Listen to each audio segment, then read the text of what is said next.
one-year anniversary of the departure of Phillip Schofield from ITV after he admitted lying to his employers and his agent about what he described as an unwise but not illegal relationship with a young producer on This Morning.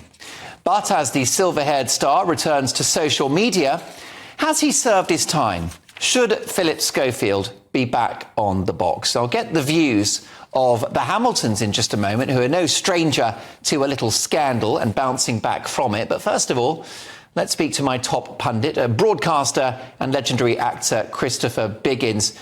Biggins, you know Schofield. Do you think he served his time? I do think he served his time, and I think it was rotten that he was actually asked to leave at the beginning. I mean, you know, what was it? It was an affair which, you know, sex somehow, everybody thinks it's terrible. I mean, obviously, there are places where it is, and we can think of a lot of people from the BBC who've been involved. But I think this was with someone who was legitimate. He wasn't a child, and I suppose the fact he lied was unfortunate. But you know, I think he should come back. He's a very talented young man, and I think we need to have him back. And what about his brand? Is he tainted because of this scandal? Well, I think the public are very forgiving. I mean, you're going to be talking later about Camilla. Yes. Look how, you know, she's been accepted back into the fold after she was made into looks like something terrible. Of course, everybody hated her because of Diana, how she was treated. From homewrecker to jewel in the royal crown. I know. Well, I do think she has picked that title now. And she's very amusing. And she has a lot going for her, I think. And she's being wonderful with her husband.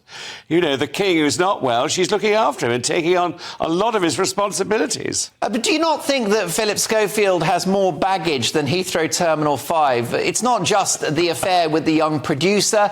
It's allegations that he wasn't particularly pleasant to work with, that essentially the set of This Morning was like Colditz. And, of course, that notorious trip to the Queen's coffin and Holly and Phil jumping the queue.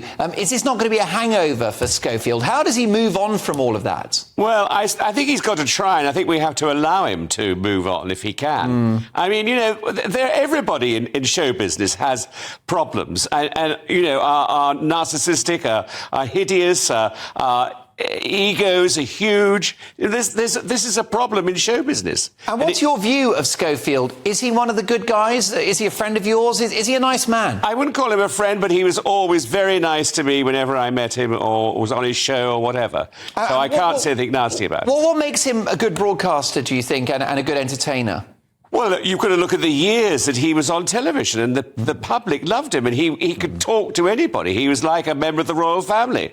I mean, you know, the royal family have to talk to so many different people, and he did it brilliantly, I think. Indeed. Well, look, I mean, I tend to agree that he's served his time, and as you say, the guy hasn't broken the law. Where might he go? Do you think he should come to GB News? I don't think he could afford to, could he? Well, I'll tell you something. First of all, our schedule is packed with premium talent. And I don't know, I mean, he could do overnights. Yes, I suppose he could. Early breakfast, something like that. Yeah. But what would be a good landing place for Schofield? I guess current affairs wouldn't be his forte. So he'd be looking for a similar gig to This Morning. Would he go to Channel 5? Would he go to Netflix? What might the options be? Well, everybody seems to be going to Netflix, so I suppose that's an opportunity for him. Yeah. I don't know. I mean, someone's got to take the risk, and whoever it is, it will do something very good for him. And do you think it will happen, Biggins? Do you think that we will see him on our screens in the months ahead? Well, I hope so. I hope we will. Can we just talk about one of my favourite broadcasters and a very dear friend of mine and yours, Eamon Holmes, who, it's been announced in the papers today, is to divorce from his wife, Ruth Langsford. I don't want to go into great detail because I just think that this is a very private matter.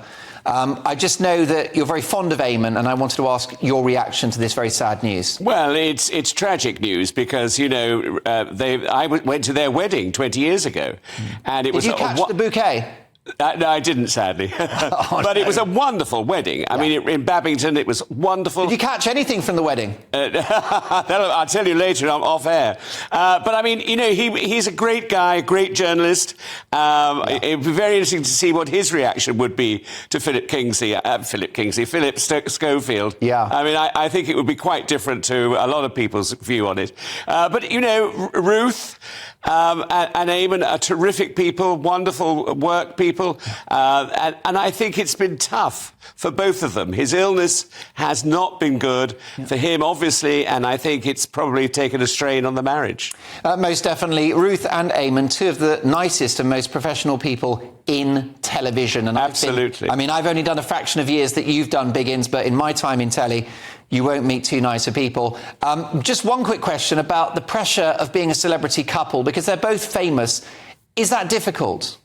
I think it is difficult. Because however much in love with someone you are, there has to be a professional jealousy, I think, sometimes that happens. You know, that one of you is working more than the other, one is earning more money than the other. I mean, you know, there's all sorts of things to take into consideration, and I think that is a problem with couples. So you've only got to look at film stars, you know, who are all seem to be divorcing at the moment, or are they together or still? I mean, the pressure is huge, I think. Couldn't agree with you more, Biggins. That came from the heart. Let me say that I wish Ruth and Eamon well. The happiness of them and the family is the priority. And, of course, most importantly, Eamon's health. Let me tell you that there is a gigantic hole here at GB News. It is an Eamon Holmes-shaped hole, and it needs to be filled. We miss him so much on breakfast. And so the main focus is for Eamon to get well really soon and get him back where he belongs, at home, here on GB News. Here, here. God bless you, Eamon. Thank you for that. Biggins will catch up shortly, but next with